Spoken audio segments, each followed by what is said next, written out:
Okay, we are live here on Muscle Weight Loss Radio. It's resurgence. We are on blah, blah, blah. We are on episode 29. I was looking at the episode count and we're on 29. Okay. The last episode was in October 31st, 2019. We are on November 6th,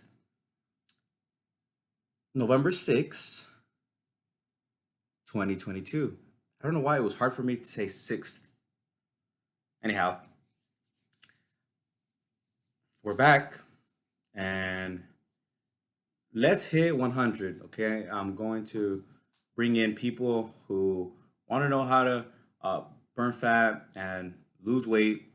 So, all of you who are out there and want to get that, you probably have the same type of questions. It's a little harder for those of us who are already in shape or who have already like gained a lot of muscle, lost the muscle, or gained a lot of weight and lost all the weight, and vice versa, going back and forth. Um, building the muscle because now we're at a different place. You know what I mean? Everybody has a different story, and each story can bring a little gold to you. Okay. In this episode, I'm going to talk about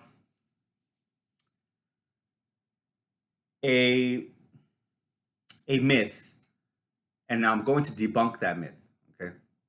But before I get into that too, I'm going to bring in people that also know how to get results, and coaches, um, bodybuilders, maybe other athletes as well. Other athletes, um, and see how they go about that, as well as business people who are in the fitness business and how they help people. Because ultimately, our goal is to help people, right? To help people get in shape, and that's why we're here. Okay, so the myth that you all want to hear about, want me to debunk, is that here's the myth: you cannot eat after 7 p.m. or something like that. Like at night, you cannot eat, right? Or else you'll gain you'll gain weight, right? That's BS. And here's why. Okay, the reason people gain weight, or the reason people lose weight, is because they are burning off fat due to a caloric deficit, or they are gaining weight due to a caloric surplus. Okay, a caloric surplus. Now, if you want to lose weight, which in scientific terms is you want to burn off some fat, you want to lower your body weight, then you have to be at a caloric deficit. Okay, when I was getting shredded, when I was going down to, let's say, 135 pounds, or this last time that I cut down, I got down to 170 actually, because I was almost 200 pounds, 194, in my attempt to build more muscle mass.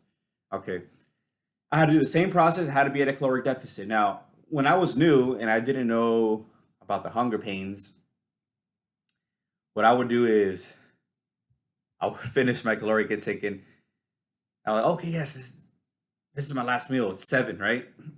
Or 9 o'clock. But then I ended up watching TV, doing something, and not going to bed right away. Now it's late. Now I'm hungry. Now I can't eat. Okay. I would go to sleep. There was like once or twice where I went to sleep hungry.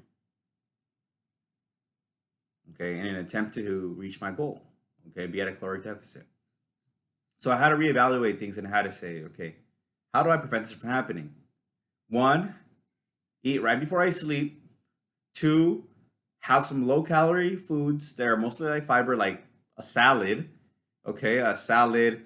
Maybe a yellow squash. Actually, I had looked up on YouTube, and there was this Asian fitness guy who was talking about how he got shredded. He looked jacked. He looked good.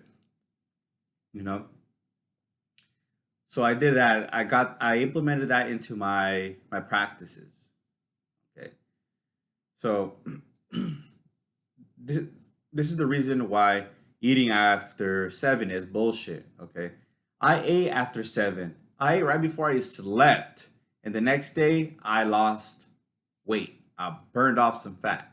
Okay, and probably some muscle in the process too, because when you're in a deficit or you keep playing around with your body and you keep getting on these diets, certain parts of your body, like certain muscle parts, will lose their growth. Okay, their growth. You will lose their growth. Um, it's just part of the process. That's why you need to have branching amino acids, high protein diet during a fat loss program.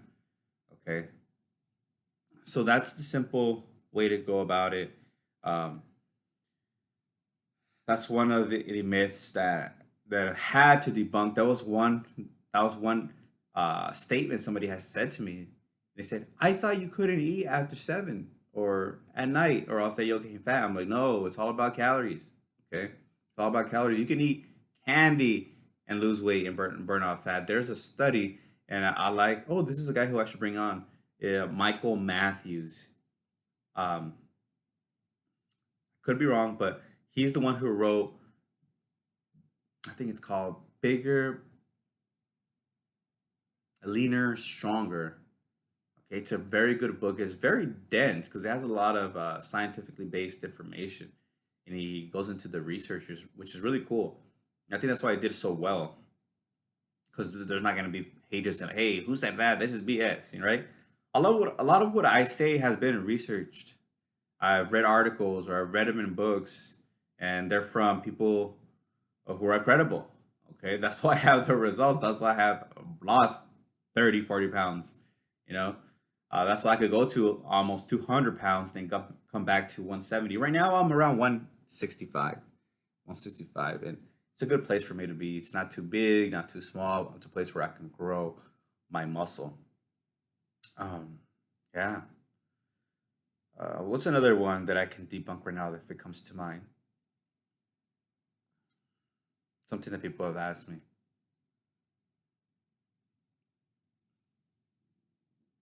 Oh, here's another one. Super restrictive diets. Okay. Um, I've heard these girls talking about, let's get on a diet. Okay, we're not gonna eat X, Y, Z. I'm like, uh, and then one even said, I'm gonna be so grouchy. And then I was like, and I was like, like I wish I could just, tell them, but they're not asking me. I'm just overhearing this, so I don't want to be rude and be like, hey, you guys, you know what? I don't want to be that guy. One of those guys who walks up to you in the gym and is like, hey, that's not how you do it. In a certain way, you could kind of like finesse your way into it and be like, hey, excuse me, can I offer some advice or something like that? But it's still kind of like, bro, nobody was talking to you, you know. Um, but once a week, you can have a cheat meal. That could include a small ice cream, maybe a candy bar, maybe a piece of cake, a piece of cheesecake, and a meal, that you love. It doesn't have to be chicken breast and broccoli and rice every single day. Dorian Yates, he writes that actually he said it in a video where he said like I did a cheat meal up to 2 weeks before the Olympia.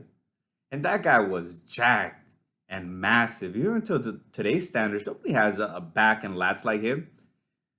Um, C-Bum is pretty close. You could tell he has those lats. So I think that's why he's a champion because he has a great back. But if you look at Dorian Yates' photos, they're like his face is sucked. They're like, when I got in a diet or when I was low body fat, you could see my face. My face is like, it's like a uh kind of like a I was gonna say like a sucked up carcass because you're so sucked up. Like there's like low body fat, you're smaller than usual, you know?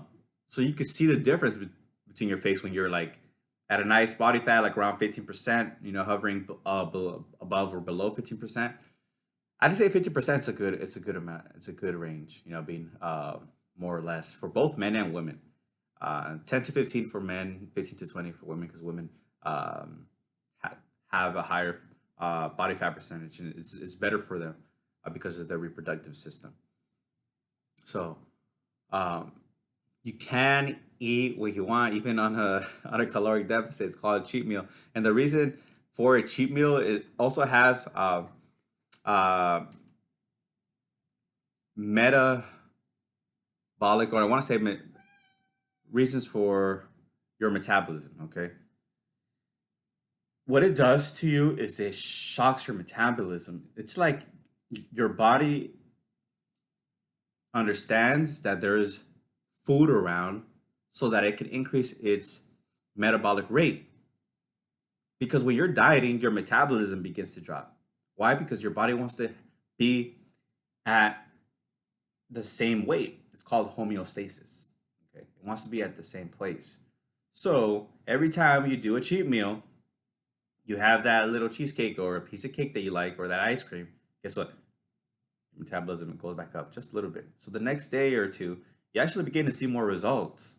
Okay, yeah, and then you do it again every week. So it helps you. Okay, it helps you with the fat burning process. So when somebody says, "Oh, I gotta not eat this for that, this or that for a month or two," like, not really. Okay, not really. Um, so I've even seen people who are dieting drink alcohol. Like on YouTube. Okay, so you just got to know your way around the metabolism, how the body works. Okay, and that's what we're here to do. We're here to learn from each other, and yeah, have a fit life and reach our goals, reach our fitness goals. Okay, all right. So those are the two myths that I wanted to break today, and thank you for being here. We'll see you on the next episode, and keep reaching those goals. All right. Till next time. Peace. Make sure to follow, like, or subscribe for more content. All right. Peace. And thank you for being here.